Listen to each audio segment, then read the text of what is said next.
All right. Welcome, everybody. My name is Annette, and I'm in full recovery from an eating disorder. This is our fourth in our series of audio-enabled EDA STEP workshop sessions, and we're so glad you're able to join us. Before we get started, a few caveats. This session of the EDA workshop is being recorded. We do hope to make the audio recordings of our workshop sessions accessible to everyone. Please note that these audios will not be available on the EDA website until they've gone through the full vetting process. We will, however, be sending information about the recordings to the General Service Board email distribution list. If you're not currently on the GSB email contact list, please drop a line to info@eatingdisordersanonymous.org and we'll get you added. Listening to a recording is not a substitute for attending EDA meetings or working the steps. We encourage you to check out our meeting pages, which include face-to-face meetings, online, and teleconference meetings. Just like what you might find at an EDA group, what you're about to hear reflects experiences and opinions of individual EDA members that may or may not tally with your own. Please take what you can use and leave the rest. You do not need a sponsor to attend this workshop. We will all be working the steps of EDA together, myself included. To make things easier for everyone, we've muted everyone as they join. If you would like to be heard, please unmute your phone by hitting *6. I'm going to have to mute people if there's a lot of static. So I do apologize, but I just had to mute somebody. Okay. Anyway, we've got 44 participants on the call so far, and that's great. To unmute yourself, hit *6 if you're on a phone, or Alt-A if you're on a computer. That's easier than using like the mute button on your phone. If you do that, sometimes like music will come on, and that can be very distressing. Okay. I think there's still somebody that's unmuted. I'm not sure. I'm hoping that's. Nope. There we go. I think I'm not muting people as they join, in spite of the fact that yep, here we go. We're supposed to mute people on entry. Okay, I think we're okay. All right. Last week, we discussed pages 110 to 117 from the EDA Big Book Chapter 5, How It Works. Nuria and Giselle talked a bit about what we needed to do and how we needed to find solutions long before we were able to get any traction in recovery. It wasn't like we didn't understand that we had a problem. We may even have had confidence in the solutions we attempted to implement, but we soon lost hope because we didn't have tolerance for gradual change. When we didn't get results and get them fast, it felt like failure. Even when we were seeing some improvement, it wasn't long before we threw in the towel. It took most of us quite a while to realize that although we had already uncovered most of the answer, we still lacked the necessary perspective to suffer through the very gradual process of building trust with ourselves through reliance on God, a higher power, and/or ideas that give our lives meaning and purpose. We discussed that strange mental blank spot that routinely crops up in the lives of people with eating disorders and what it felt like to be on autopilot, seemingly unable to stop the mindless repetition of patterns that we knew were wrong. A panel of EDA sponsors then discussed powerlessness and unmanageability. From the outside, sometimes our lives looked totally normal. From the inside, we were ill at ease. We were never enough. We were miserable.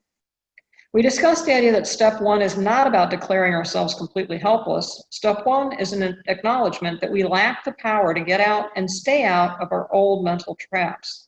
Step 1 is about being willing to set aside our old ways of thinking about the problem at hand and try something new. We then took step 1 together. Referring to chapter 2, Nuria then reviewed a roster of approaches, people, and ideas that we tried that were not in and of themselves the solution.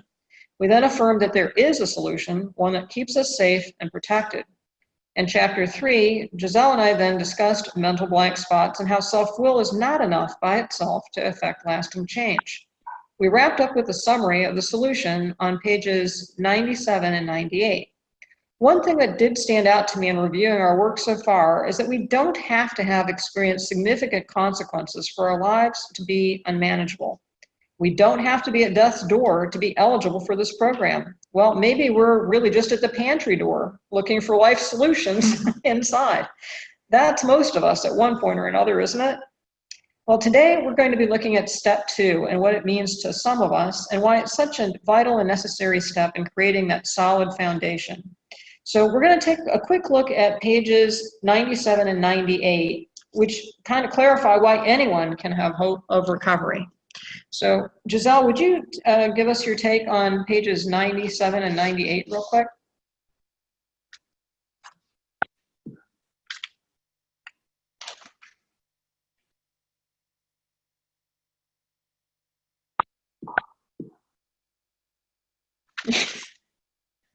Sorry, hang on. Giselle was called out of turn, but yeah, we were going to have Nuria, I think, speak to that, but Nuria is unable to join us tonight. So the key things is that our proposal is simple but not easy. We have to give up our old relationships to kind of our ways of thinking about life and our place in it. We have to take specific actions that humble us and restore us to sanity every day, and we have to remind ourselves why we need to remain disciplined about daily practice. Working with others keeps us actively working the steps on living in recovery. It does take a lot of self-sacrifice sometimes to keep putting ourselves on the firing line of life, as they talk about in the AA text. We do that in EDA too.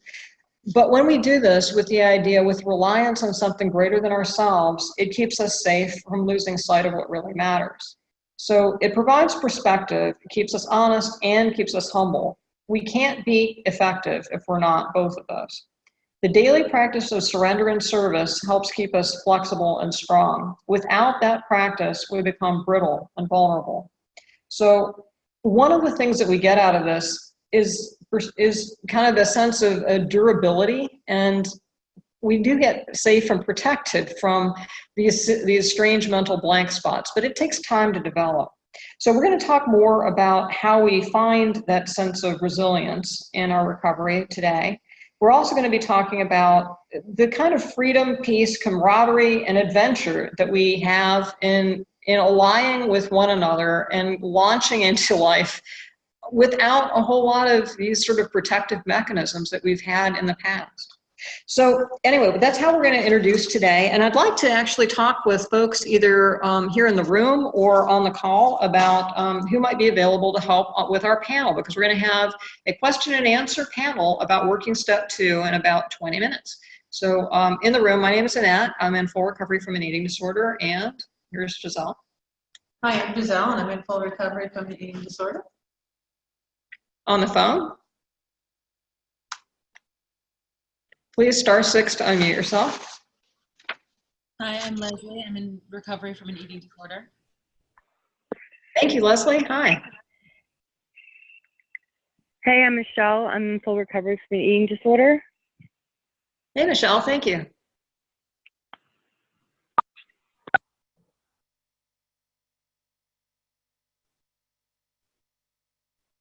Hi, I'm Joy, and I'm in recovery from compulsive overeating. Hi, Joy. Thank you. Hi, this is Marisa, and I'm in recovery from an eating disorder. Hi, Marisa. Thank you.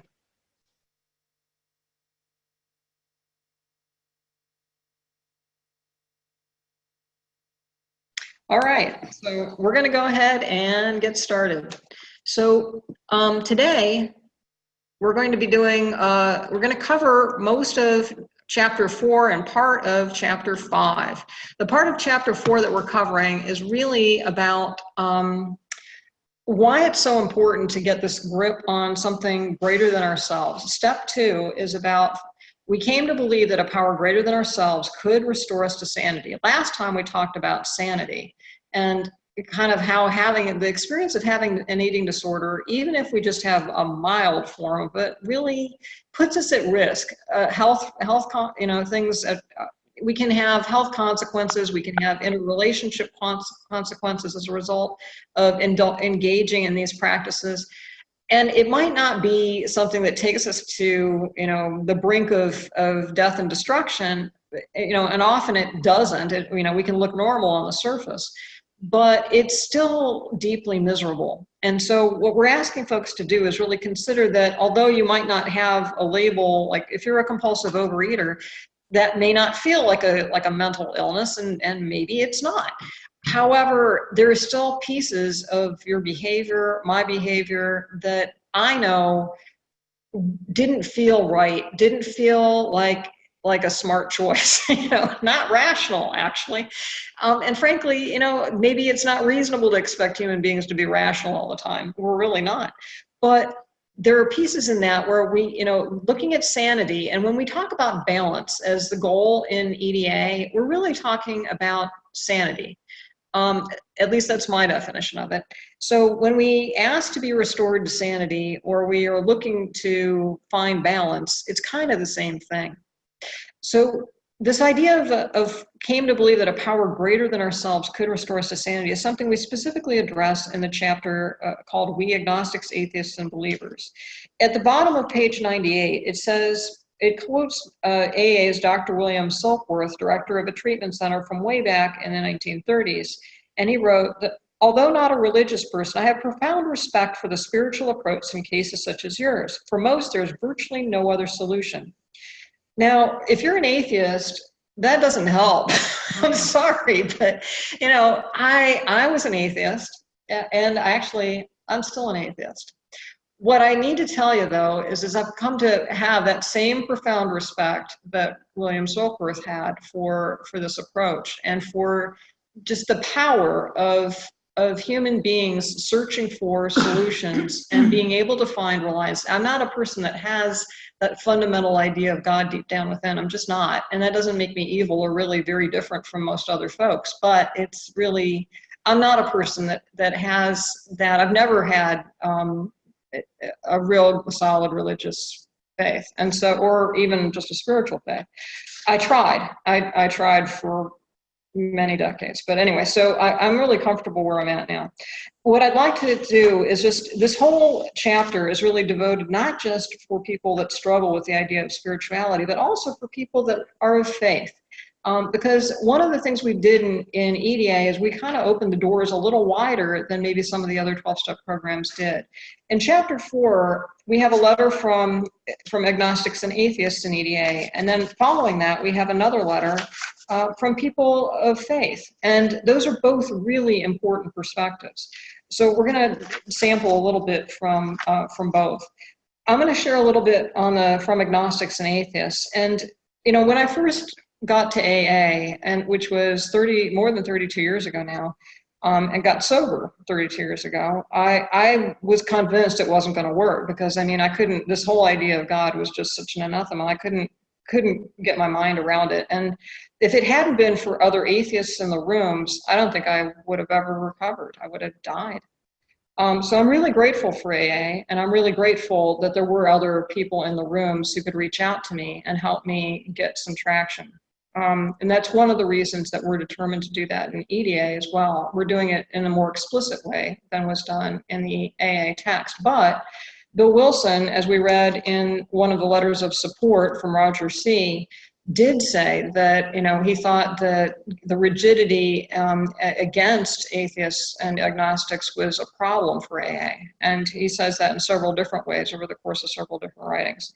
In EDA, we recognize that the founders of AA had started with what the Oxford group, a Christian group, was trying to bring to the minds and the lives of people that struggled with alcoholism. And AA opened the door wider. It said, look, you don't have to be Christian. You don't have to have any specific conception of God to get through the door. You just have to have whatever's really true for you.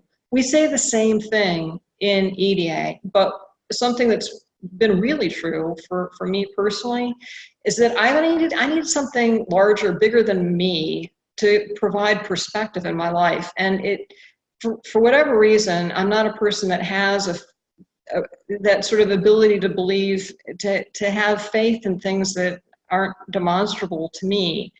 And you can say, well, I can get on the highway and I have faith that not everybody's going to aim their car at mine and I'll be driven off the road. That is a form of faith. It's true, but I don't have this idea of God. And so in the letter from agnostics and atheists in EDA, we really talk about having respect for the history of this as a spiritual program. EDA is a spiritual program of recovery. It is not designed specifically for atheists and agnostics. It's not. if you're atheist and agnostic, you got a problem with this program, and we're not going to deny that. It is harder to work this program as an atheist, but there will be something that everyone can get their minds around and will be able to rely upon that informs their perspective well enough that they can recover even as an atheist or an agnostic. And that's mostly what we said. Honoring our own truth is the main thing. And that's on page 101, in the bottom of the first full paragraph, it says, if our many years of recovery and 12-step programs have taught us anything, it is the value of honoring our own truth. So for those who have found a spiritual connection that works for them, you know, it's possible to work with a sponsee that isn't able to find that kind of traction. And I know most people with faith are eager for their sponsees to get that traction. There is help. If you have a sponsee that struggles and you're not sure how to work with it, this book can help. I can help. There are others in this program who can help. So don't despair. And we who are atheists and agnostic in this program do have profound respect for those who do work a program of faith and of spirituality. And so we ask for forbearance. We do know, and I can tell you personally, that everyone that I know that started in this program, or nearly everyone that I know that started in this program as an atheist, has actually found a way of spirituality. And that's something we touch upon in the next letter. So our purpose in writing was to convey that these fundamental ideas that we use to recover are really based on principles of love, tolerance, gratitude, humility, and service. But those are not just spiritual principles. They really are principles that apply universally. And the changes that Dr. Carl Jung explained to Roland H. in AA, that this fundamental transformation that we have to go through in order to really look at things differently. This is a fundamental upheaval in our orientation to life. It is not something that happens for most people overnight. It's not like a burning bush experience. For most people, it's an educational process. And in EDA, we take that very seriously. In this chapter, in this step specifically, in step 2, we're really looking at how do we do this differently? Because as somebody right before we started this call mentioned, in EDA, we really have to focus on looking at what's going right, on the positives. We have to focus on trust. We have to focus differently on humility than you might find in other 12-step programs. And we don't focus on really what the problem, the surface level problem is, the behaviors. It doesn't help. Shame doesn't help. The things that help really are about building trust, taking care of basics so that we can become adults in our response to life. So I'm over speaking my turn here, so I'm going to wrap it up. But the behavioral changes that are the hallmark of recovery need not depend on faith and prayer, but they do depend on changes from irrational to rational thinking, and especially on daily action based on self-reflection and service to others. This is true whether you're a person of faith, somebody who's looking for spiritual solutions, or even somebody who's not. It requires the same basic actions, and that's what we talk about in our program. Now, we don't talk a lot about atheism, really, and so if you're somebody that struggles with this whole secular notion and feels like, you know, we're really watering things down and making things really strange from like a traditional 12-step program perspective, we can understand, and people who are atheist and agnostic do recognize and respect that position also. But we want you to understand that most of us do come from positions that are at least sort of at an angle with respect to mainstream ideas and convictions, and we're in better alignment with them after working these steps than perhaps some of us have ever been in our lives.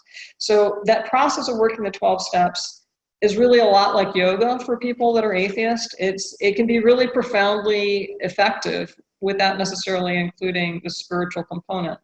And in recovery, regardless of our positions of faith, we do find that we can become happily useful that we can find exhilaration and connection with others, and that we really do form deep bonds with those around us. So those pieces remain the same, even though our specific take on the religious aspect or the spiritual aspect may be a little bit different. So the second part of this chapter is really written from the perspective of people who looked at the secular edition of the EDA Big Book, and they were kind of appalled. They were like, wait a minute, that's not my experience at all. And so I'd actually asked Kale, and Kale, are you available on, I don't want to have to keep calling on Kale. Kale, are you there? Star 6 to unmute if you're there. I know Kale was traveling, so he may not be able to join us today. We also asked Nuria. Nuria is also unable to join us due to complications with her job. And Ellen, who wrote the book, this is too late for her. It's a late work night also. However, I really want to credit folks with this letter, which was written by people of faith in EDA. In the beginning of this chapter, it did not have this piece, and I think it's much stronger for its inclusion. What we really have is a letter from those folks who had first thought of maybe actually splitting apart and really becoming a separate version of EDA because they didn't like the secular components. They felt like perhaps we were breaking what was working for them, that their God was everything, and that, you know, this idea that you could work this program without a God was like insult to injury. But they understood after reading what we wrote that our idea is not really to break it or to do things really differently. We're molding this to make it work a little awkwardly perhaps, but it does work for people of faith. And one of the things we wanted to make very clear is that if you are a person that has a specific religion, we really respect that here. We think anything that you truly believe and have confidence in is something that you will find is celebrated in EDA. We do not shame people for being members of an Orthodox religion at all. In fact, we really do want to encourage people to share what works for them. And, you know, if that happens to be the Bible or the Quran or any other specific, it's like whatever works for you, that is the message that we are encouraging every sponsor in EDA to take forth. It's like carry the message that's authentic to you and recognize that your sponsees may not take all of that, but they will take what they can use and leave the rest. And we hope that you do that in this program as well. So is there anybody who would be interested in sharing a bit from pages 105 through 108? Giselle's prepared to do that if no one else. Go ahead.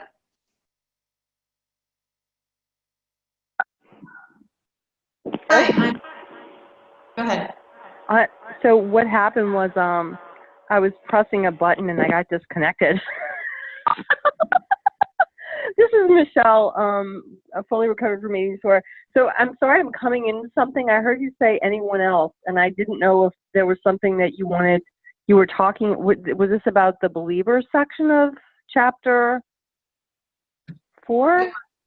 It was, and Yes. we were asking specifically if you had anything to say about the pages 10, 108, 109.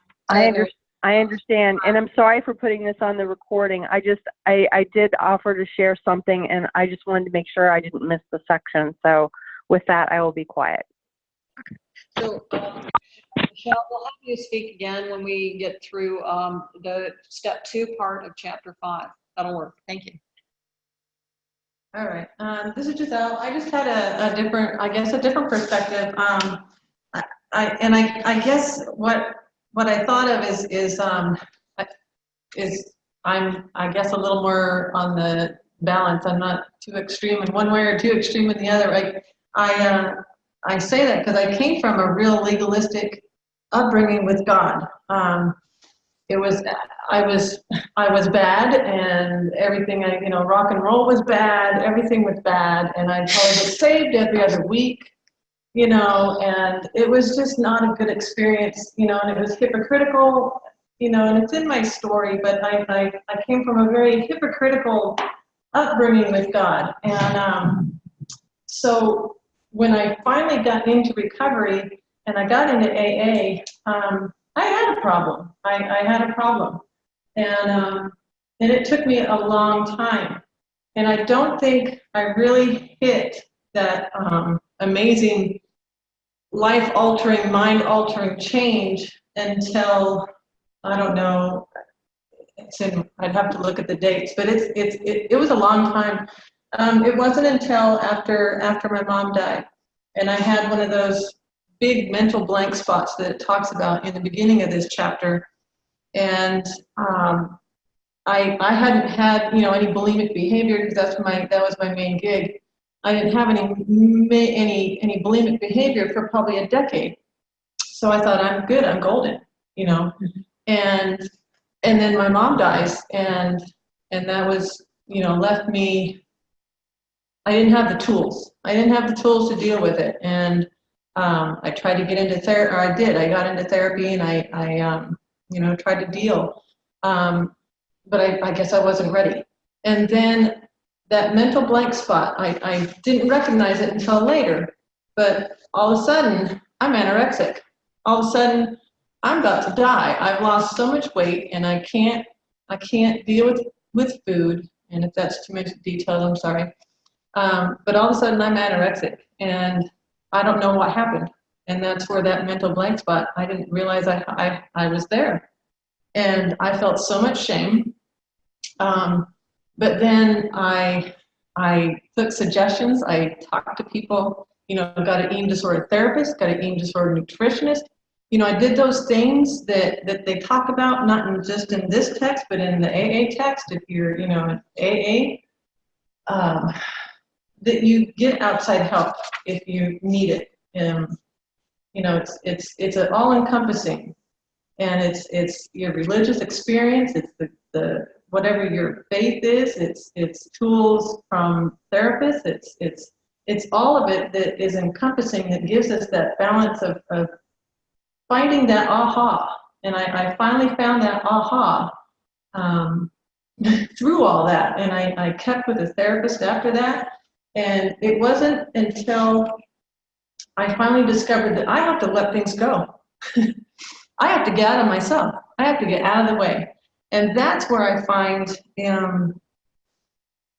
this chapter is mainly, it's about getting out of my way and finding something else that I can put my trust in, that I can put my faith in, that I can put my belief in.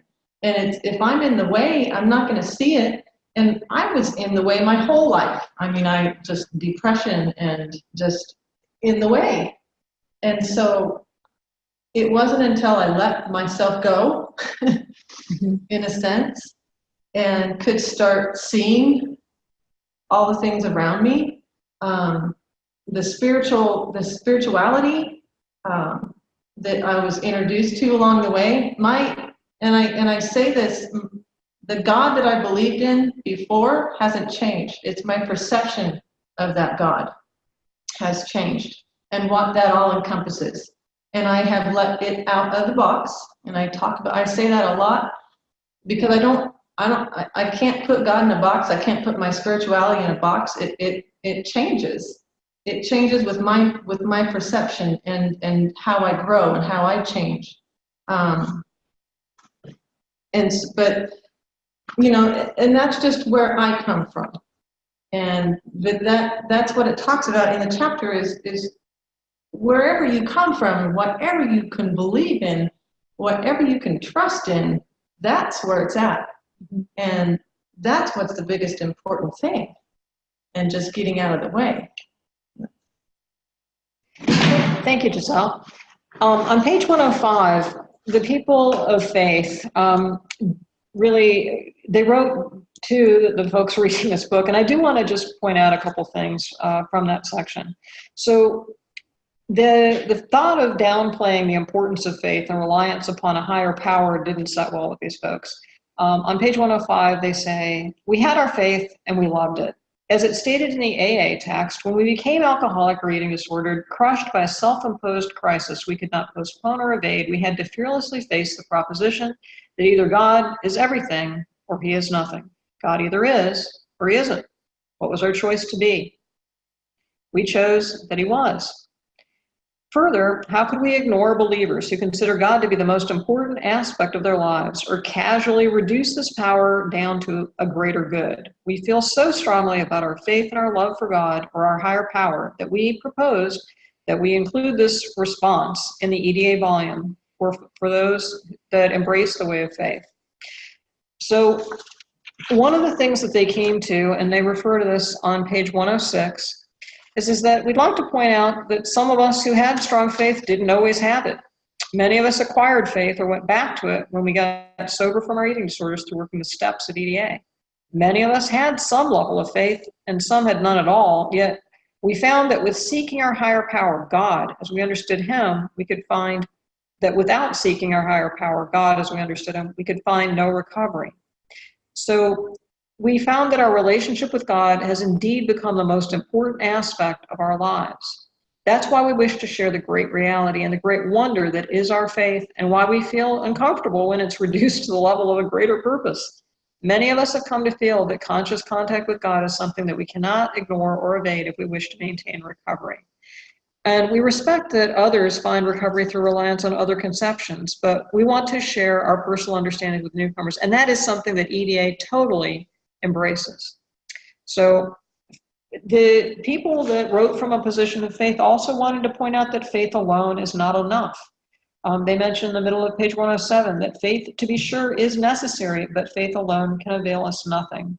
We can have faith, yet keep God out of our lives. And so on page 108, they say, we hope that you do not find our statements to be offensive in any way. We wish to give all sides equal representation. We're not wanting to divide or to make recovery seem too daunting of a task for those who struggle with faith. Most of us have struggled with faith ourselves. However, we in EDA believe that, as reflected in the AA text, we must all hang together or die separately. We have to unify our fellowship or pass off the scene. Faced with the thought of excluding anyone of our fellowship from finding hope in EDA, we embrace common ground. We do not want anyone to miss out on this journey of recovery. That is our primary purpose. So while some of you may be troubled by the secular tone of some of the parts of this book, others may be dismayed by what seem like constant references to God. In either case, you're not alone. So we want to emphasize that even though EDA members have divergent positions on faith, our common ground is obvious: the fact of our recoveries and the process through which we achieve peace and freedom. Our strength does lie in diversity, and your experience could lie anywhere along the spectrum of faith. Whatever it is, EDA welcomes you, embraces your position, and cherishes your recovery. We really hope you find the courage to carry on. Recovery is worth the effort. Now we're going to turn to chapter 5, How It Works, pages 117 to 124. And I'd like to open the floor, and I know that Michelle has volunteered to share some of her experience, strength, and hope from pages 117 to 124. Michelle, would you care to go ahead?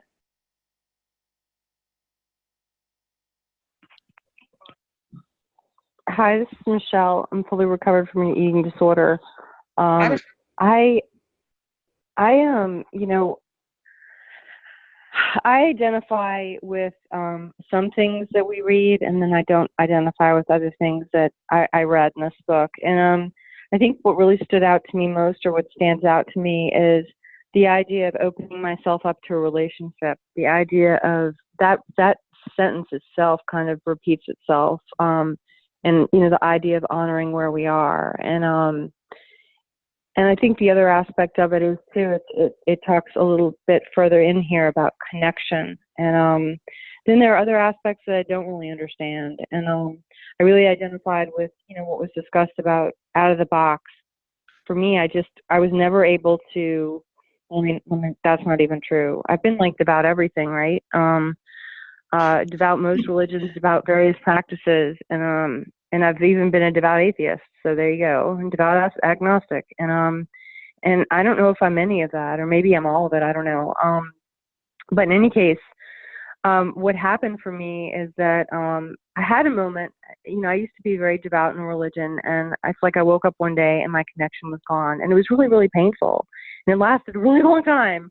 But I knew like in that 12-step program that I wanted to keep recovering, and so I had to kind of make it work. And it did. It worked. So that's kind of where I had to let go of I kept trying to find a definition, and I kept letting myself get worked up over a conception. And I didn't really get free to do the work, especially in EDA, until I let go of the need for conception. And so all I think of my conception is that it's not me, and I let it go at that. I love hearing different people talk about their beliefs, and one of the things I like to think of it as is like, all of us are in a pitch black room and can't see anything, and we're all reaching out our hands, right? And some people touch something and say, oh, that's a table, that's a lamp, and I just reach my hand out and touch something. I have no idea what the hell it is. You know what I mean? And that's okay. And in that though, I find that I'm able to delight in other people's recovery. And that to me is like, it's almost like my higher power is anything that I'm capable of now that I wasn't capable of on my own power. Like to delight in somebody who's different instead of to judge them, to look to unify rather than divide. Those thoughts of comfort that come to me, hearing the fact that, when I hear something that I need to hear, it hits me in a particular way. It sounds different. It hits my heart in a different way. And, in my eating disorder, I had all kinds of people telling me useful information, but I just couldn't hear it. So that shift for me is my higher power. And, it just has many faces. And I've never been somebody who could think my way in the right action. And that's where I was getting hung up on trying to figure out a label. I needed to act my way in the right thinking. And what I found is that it's not a matter of faith as much as it's a matter of experience.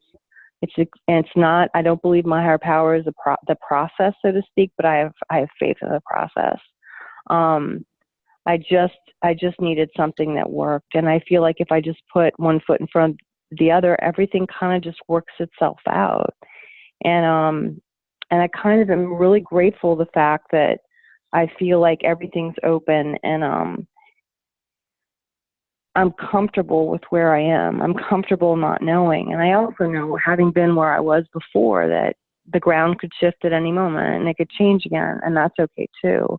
That it's a journey and it's a process. And all I need to really do is concern myself with is, to move forward. And I know this is it's not really relying on something, but in a way, I guess it is. And I guess I wanted to share on that because, I feel like I'm recovered, and, instead of having a horror story, I have a great reference manual, which is kind of a miracle in and of itself. And that shift of perspective and the change of positive thinking, other faces of my higher power. And I just wanted to tell people that,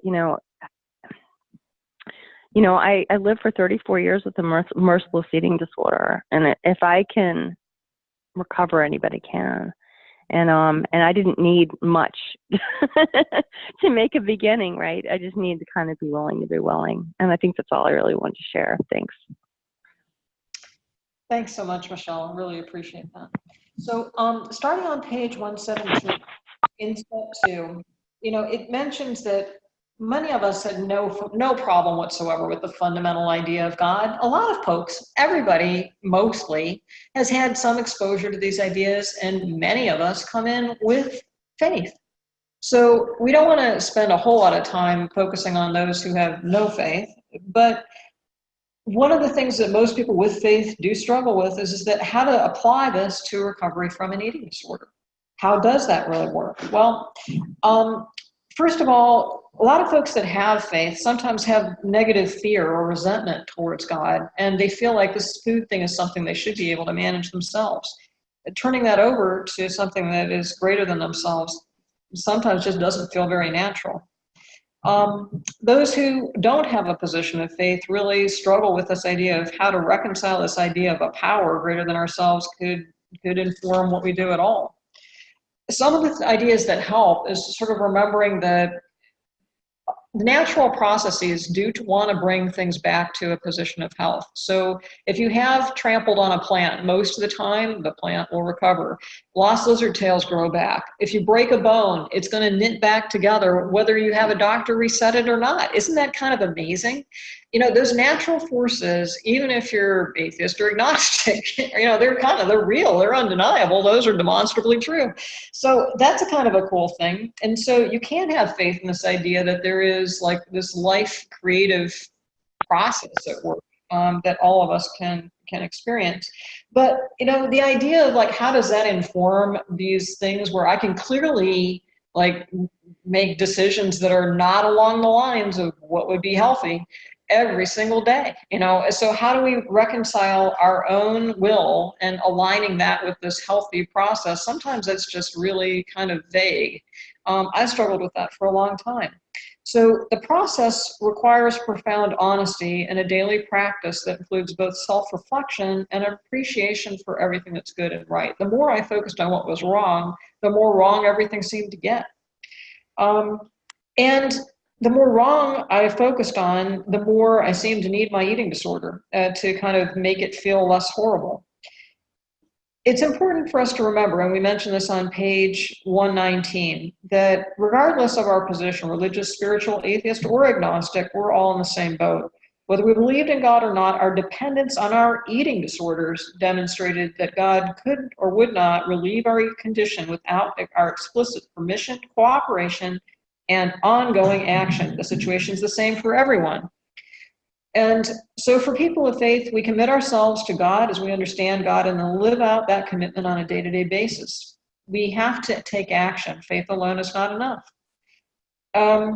We have to rely on something bigger than us, whether we're atheist or spiritual or people of faith, because that reliance on something greater than ourselves actually gives us the power to suffer through the indignities and the sort of the pain of screwing up every day, right? Because we do in one way or another, regardless of where we're at in recovery.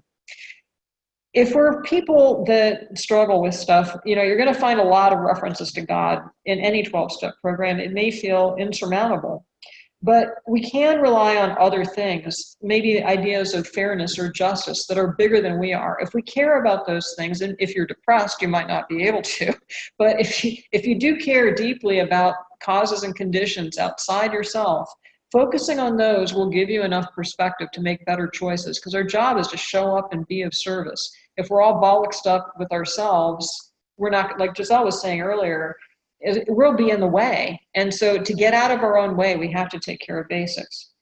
So in step 2, we become willing to understand that if we are relying on these bigger processes, we can walk free. And having faith in that is not something that comes easily. It comes from building like a sense of durable trust in ourselves. And we've had a lifelong history in many cases of not really being able to do that on a consistent basis.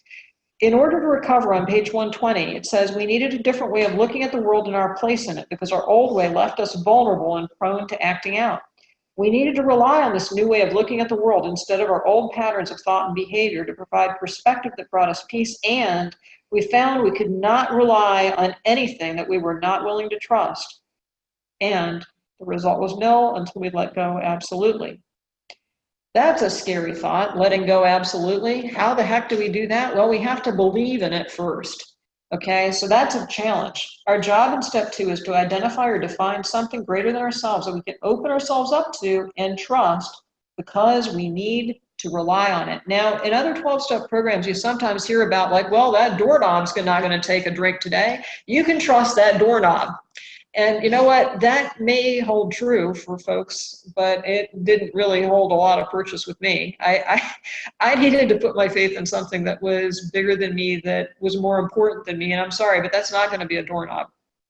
So, what did I do? Well, I had to look at, why was I even here? Well, my family, it's like I might not care if I lived or died, but my family sure did. They needed me. They needed me to take care of stuff. And maybe they didn't, the difficulty there was, well, what if they hate me today? It's like teenagers, dang, they hate you a lot. So what are you going to do with that? Well, the thing is, it can't just be about your family. It has to be about how you treat everybody in your life. It's like if you're bringing like light and love into every relationship and you're working on practicing that in every relationship, that's a different way of orienting yourself to the world. And you know what? If you're not able to take care of basics, you're not going to be able to be reliable in the way you care for others. You're just not, because like children, if your basics aren't getting met, you're going to be tantruming. And you know what? Even if you just do that in the quiet confines of your home late at night, that tantruming child still needs to be listened to. We can't deny the obvious child. We have to take care of the child, or the child's going to sabotage other things that we try to do for ourselves and for the world and for our community and our family. So let's take ourselves out of the picture, okay? So sometimes if we forget about our little problems, our daily drama, and we think about what is it that we can really trust in the world, that might not be a whole lot. That's why God matters to so many. It's like there needs to be something more powerful that really, really we care about, and it might be something that occurred to you as a child, some cause or condition that really kind of got your attention. For me, it was the plight of Indigenous Americans. I mean, I grew up in the 70s when the American Indian movement was out there, and I thought, holy cow, we've treated these people horribly. And I was like maybe 8, and I thought, wow, but when I got recovery in this program, I made my life about trying to improve that condition. And I went and worked on a master's program, a PhD program, to try to make that better. And you know what? That gave shape and purpose to my days. It was a cause I cared about. And, I encourage everybody to search for things. Now, did I actually end up making big changes in that arena? And the answer is no, but it didn't matter. I cared about that. And I got to work with some really fascinating people. It was a wonderful and tremendous experience. And I did contribute a lot, not maybe in terms of like papers. I did generate a paper. I did work with Indigenous communities. But the point was not that. The point was that I was putting my shoulder, my heart, my mind, my energy, my experience to bear. Indigenous languages matter to me because I was a person that didn't speak English when I got here. So anyway, moving on. We wholeheartedly believe that every one of us can find something or some cause besides ourselves that matters just enough for us to be willing to set aside our daily drama one day at a time to serve it. Almost anything will do. Rather than resisting, judging ourselves, and getting caught up in what's going on, we can now find that our experiences and responses to life can help us grow into fully aware, deeply empathetic, and genuinely helpful people. We start to recognize that running from pain just means more pain. So we begin to accept life on life's terms with better grace and dignity. As we do so, we gain peace and power. Once we've adopted and practiced reliance on the perspective that being of service to this higher power or higher purpose, once we start that, even for a short while, the desperate urge to sidestep emotional difficulties eases, and the aching black hole of neediness begins to fill up. So I don't know about you, but anytime that I got sort of sideways with life, I just felt like this aching, this emptiness, and I wanted to fill it up with people or with food or with something.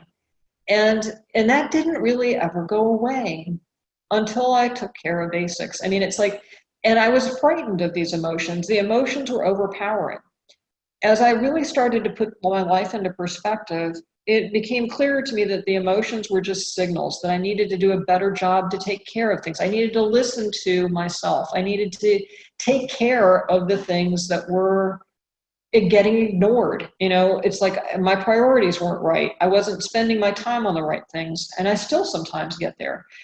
So reminders that we're only human. Sometimes I get a black rage because something unjust or terribly awful just happened in the world. And is that productive? No, but maybe it'll motivate me to make some changes, write my senators, do something.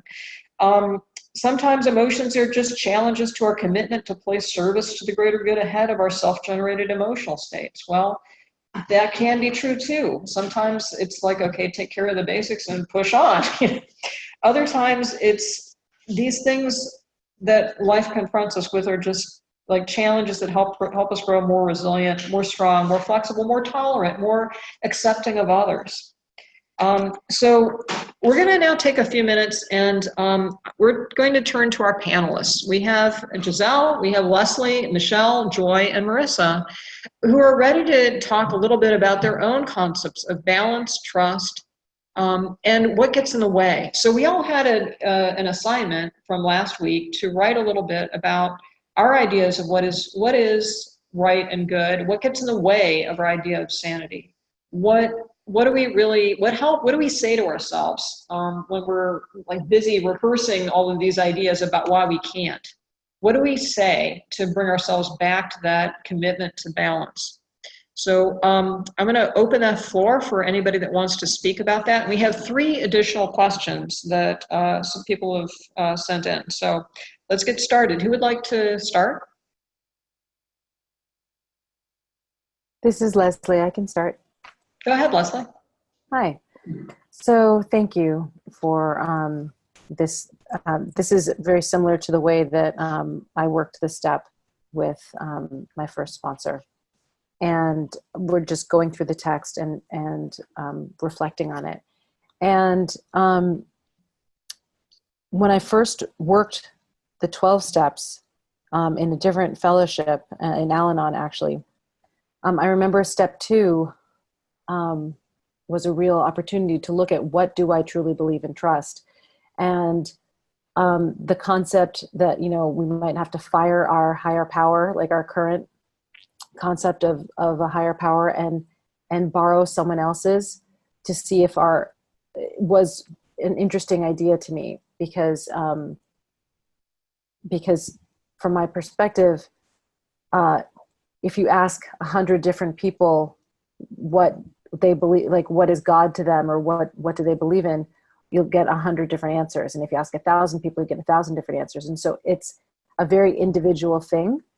And finding mine has been a process, and it's still a process. And actually taking this workshop right now is a part of that process.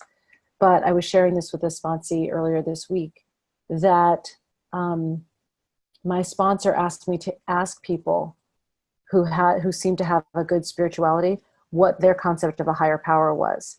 And when I did, my therapist, she said that for her, a higher power was a feeling of coming home. So that feeling of like just being at peace, being at ease, at where things are familiar, where I feel safe, where there's love, that times 1,000,000, times 1,000,000,000, that's higher power. And that just kind of really resonated with me. It like went right into my heart the first time I heard it. And now I'm a mom and my children are preparing to have sort of a coming of age thing. And they're working with the concept of higher power. And it's interesting hearing them talk about it is helping me. And what both of them said just a little while ago was that their higher power was like, it doesn't have an opinion about other people's things. It's like very specific to them. Like, and so that's a place that I feel for my higher power now, that it's like, it's for me. It's like a very personal, I mean, there's a vastness, but it's very, very specific to me. Like my higher power cares about me and what I'm doing right now in this moment. And is kind of like sprinkling has a path out there for me. Thanks. Thank you, Leslie. Let's hear from Joy.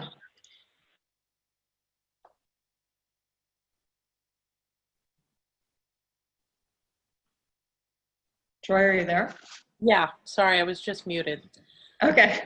Go ahead. I guess, so I'm someone who the notion of a higher power always kind of struck me as, even that was so, did not feel congenial to me. I was so unhappy with the religious ideas that I had grown up with and had been very, very devout with as a young person. And I was like, I don't want all this higher stuff. I want deeper. And so I kind of formulated the idea of deeper connection as my source of strength and hope. And that has been gradually, I think, developing and getting deeper and getting to be something that I can trust more as I rely on it. And so relying on that for me means, I think, a lot of the distress that drives me to engage in compulsive overeating is loneliness, and to remember that I am connected with people around me, and I am connected with the earth beneath me. I'm not just connected with it, I'm an expression of it, I'm part of it. And that I have a relationship with all the living creatures around me. It may not be a big, sentimental, goopy, close relationship, but there is some sort of, we are relating. We're in each other's space, and we're all part of the world, and so I do belong here. And somehow just letting that seep into me over the months has really made it so that it's more automatic for me to kind of lock into that, and that really reduces the distress that drives those behaviors. And I think that has actually, for me, even recently yielded an ability to face facts as they are, and in a very real way, very recently. So recently, just to flesh this in with some detail, I decided to get honest about whether I was becoming diabetic or not. And I had already had a blood sugar tester, and I tested it, and lo and behold, one day the number was in that range, and I went, oh. And instead of just saying, screw it, I think it was because of this gradual increasing reliance on, okay, I'm part of this world, and I'm going to function as part of this world, and I want to live, and I'm going to do what I need to do. It enabled me to go, okay, so if, in my case, sugar, I'm not saying that that's for everybody, is really, really not good for me, then all of a sudden I find that I'm able to stay away from it like I need to for my health, which I had not been able to do before. And I can't put a one-for-one pinpoint as to why the increasing trust or increasing focus on this thing that I can rely on, this connection, has yielded that, but somehow at this kind of deep intuitive level it has. That is so cool, Joy. Thank you. Oh my gosh. Marissa, would you care to share? Sure. Can you hear me? I'm not sure if I'm unmuted. Yeah, you're unmuted. Okay. I'm realizing Sure. that we're running out of time, so I apologize, but it'll need to be short. Oh, no worries. Well, I would just say that, step 2 for me coming into a 12-step program was pretty hard because being a non-God person, an atheist basically, I had to struggle to find something that I could hang on to. And I think the most important thing that I want to share is that it doesn't matter whether we have faith in a doorknob, faith in the tree, faith in a God, that the important part is having faith that I can recover, having hope, you know, that I glean from people in the program, the rooms, the literature, and staying the course. You know, my spiritual growth has been amazing. I mean, I have an incredible faith that I can stay in recovery. Doesn't mean that I suddenly believe in God, but it means that I have found something greater than my ego and I can get out of my way. And there is some guiding force in my life. I don't know what it is, but I know that it does work. And I think, you know, the idea that we just try, for me, to just give up on trying to name it and to trust that it's going to work for me is really what's working. So, you know, the idea that anyone can find recovery is, you know, an idea that I really, really believe and endorse and hope that others will hear. So thanks for letting me share. Thank you so much, Marissa, and thank you to all our panelists and to Michelle, who spoke earlier, and Giselle. We're going to have to wrap up, but before we do, we're going to take step 2. Now, if you're not ready to do that, we can understand that, but for those who are ready, that have found that they have come to believe that a power greater than themselves can restore them to sanity, and all you have to do is believe that it can keep you out of behaviors for a day. Okay, if you believe that by putting something ahead of your own drama on a daily basis, that you can avoid engaging in drama and in old ways of behaving, then you're ready to take step 2. So for those who are ready, on count of 3, 1, 2, 3. We came to believe that a power greater than ourselves could restore us to sanity. That is so awesome. You guys rock. And if you're not ready, you know, please find a buddy. You know, we can use the chat window and stuff. I'm not going to close this meeting down right away. I'm going to stop recording very soon.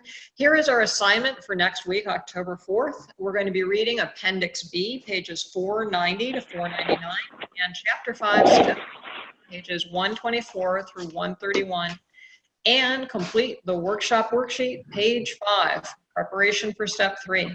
Okay, so I know we have to wrap up, but we're going to have a 7th tradition. Please contribute as you can on our website. It's a PayPal thing, and we're going to stop with the Serenity Prayer, the we version of the Serenity Prayer. All right, here you go. Star 6 to unmute. God, Grant us the serenity to accept the things we cannot change, courage to change the things we can, and the wisdom to know the difference. All right. Thank you, everybody. Have a great week, and we'll see you next week. Take care. Bye-bye.